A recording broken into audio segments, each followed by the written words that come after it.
بسم اللہ الرحمن الرحیم۔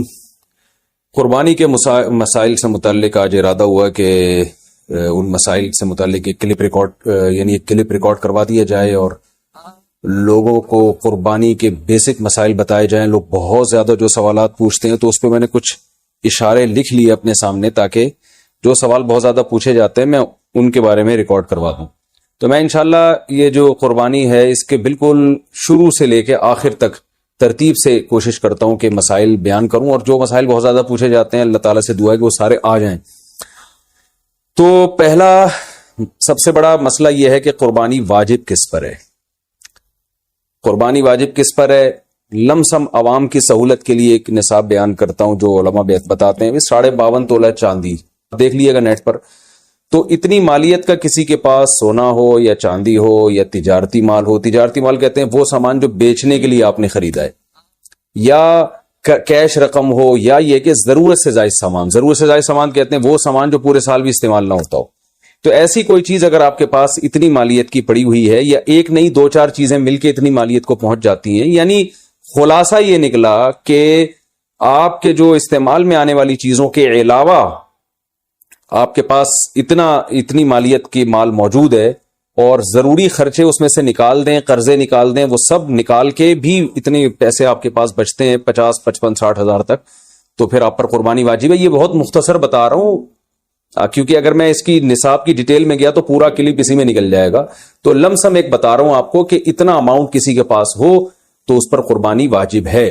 اور پھر بھی سمجھ میں نہ آئے تو اس بارے میں میرے دوسرے کلپ یوٹیوب پہ آپ کو مل جائیں گے، یا دوسرے علماء سے آپ تفصیل پوچھ لیں، وہ انشاءاللہ آپ کو ڈیٹیل بتا دیں گے، کیونکہ نصاب میں اگر میں زیادہ ڈیٹیل میں گیا تو بہت ہی لمبی بات ہو جائے گی پھر۔ تو اس پر قربانی واجب ہے۔ بڑا مسئلہ یہاں پر ایک یہ اٹھایا جاتا ہے کہ کیا گھر کا سربراہ اگر قربانی کر لے تو سب کی طرف سے کافی ہو جائے گی، یا جو بھی صاحب نصاب ہے جس میں بھی استطاعت ہے اس پر الگ سے قربانی واجب ہے؟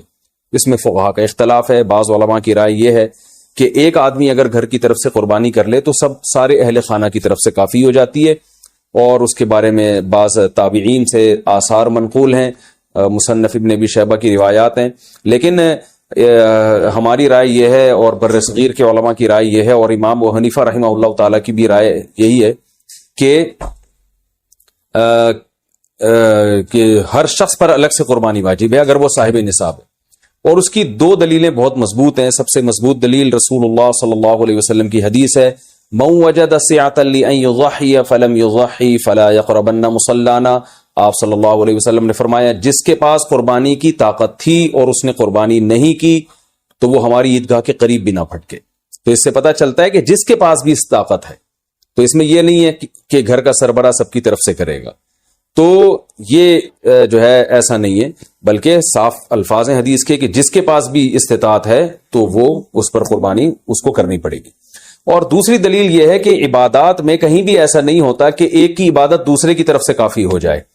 تو اس پر قیاس کا تقاضا بھی یہی ہے کہ جب اسلام میں کوئی بھی ایک عبادت دوسرے کی طرف سے کافی نہیں ہوتی تو یہ کیسے ممکن ہے کہ قربانی جو مستقل سنت ابراہیمی ہے وہ ایک کرے اور دوسری کی طرف سے بھی وہ خود بخود ادا ہو جائے؟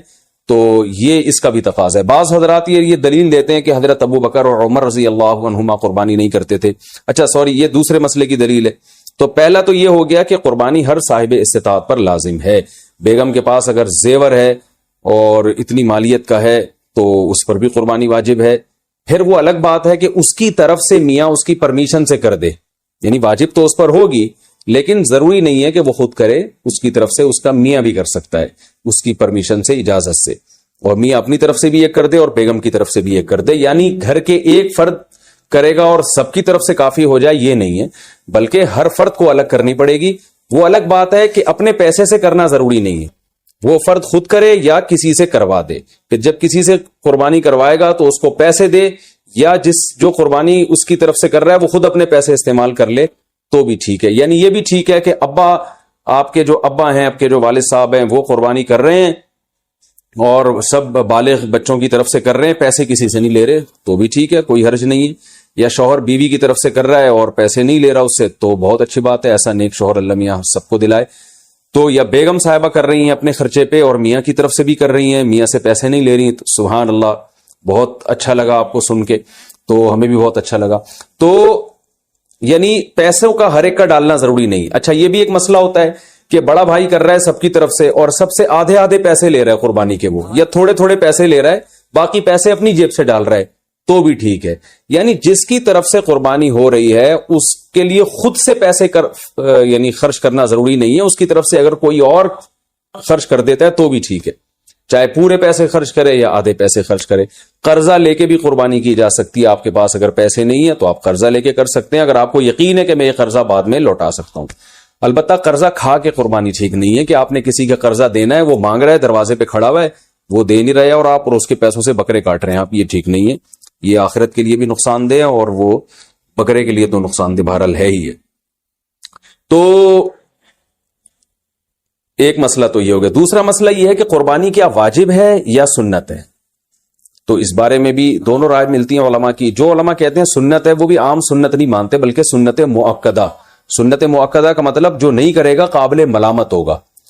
اور امام ابو حنیفہ رحمہ اللہ تعالی کی رائے کے مطابق یہ واجب ہے, اور اس کی دلیل وہی ہے کہ پہلی بات تو یہ کہ عبادت ہے, اور عبادت میں احتیاط کے پہلو کو ترجیح دی جاتی ہے, کیونکہ احتیاط اسی میں ہے کہ اس کو اگر واجب قرار نہیں دیتے تو بہت سے لوگ قربانی کا فریضہ چھوڑ سکتے ہیں اور اس بات کا خطرہ موجود ہے کہ قیامت میں ان کو گناہ نہ ملے. تو اس لیے احتیاط کے پہلو کو ترجیح جائے گی. اور مضبوط دلیل امام حنیفہ کی قرآن نبی صلی اللہ علیہ وسلم کی وہی حدیث ہے, من وجد سعۃ لان یضحی فلم یضحی فلا یقربن مصلانا. آپ صلی اللہ علیہ وسلم نے فرمایا جس کے پاس قربانی کی گنجائش تھی اور اس نے قربانی نہیں کی وہ ہماری عیدگاہ کے قریب بھی مت پھٹکے. آپ صلی اللہ علیہ وسلم 10 سال مدینہ منورہ رہے, ہمیشہ آپ صلی اللہ علیہ وسلم نے قربانی کی. بعض حضرات یہ دلیل دیتے ہیں کہ حضرت ابو بکر اور حضرت عمر نے قربانی نہیں کی اپنے دور خلافت میں, اس سے پتہ چلتا ہے کہ قربانی واجب نہیں ہے. تو یہ دلیل اس لیے درست نہیں ہے کہ حضرت ابو بکر اور حضرت عمر رضی اللہ تعالیٰ عنہ مسکین تھے, غریب تھے, اگرچہ مسلمانوں کے خلیفہ تھے, لیکن یہ ان کی ایک کوالٹی تھی کہ اتنے